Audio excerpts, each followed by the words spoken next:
আসসালামু আলাইকুম। ফজর নামাজ পড়ার মধ্যে 2 রাকাত ফরজ বা জোহর নামাজ পড়ার মধ্যে 4 রাকাত ফরজ। এভাবে ফরজ নামাজ পড়ার পর ইস্তেগফার পড়তে হবে 3 বার।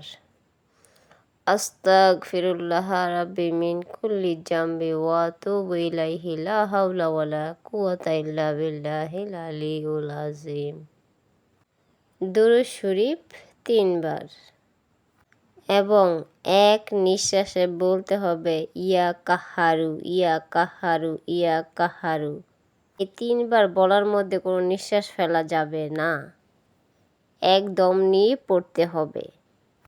পড়ার পর এবং আবার পড়তে হবে 3 বার দুরূদ শরীফ সাল্লাল্লাহু আলাইহি ওয়াসাল্লাম সাল্লাল্লাহু আলাইহি ওয়াসাল্লাম 3 বার পাঠ করতে হবে। তারপর নামাজ পড়ার পর মোনাজাত করে আল্লাহর কাছে চাইতে হবে, সকল প্রকার ভয় থেকে আমাকে রক্ষা করুন। অনেকের চোর ডাকাতের ভয় থাকে, অনেকের দরগা বিপদ থেকে ভয় থাকে, মেম্বার চেয়ারম্যান তাকে আটকাবে, পিটাবে, মারবে, এগুলোর ভয় থাকে অনেক সময়। সব ভয় দূর হয়ে যাবে এই আমলটি এইভাবে করে দেখুন, ইনশাল্লাহ সব ভয় দূর হয়ে যাবে।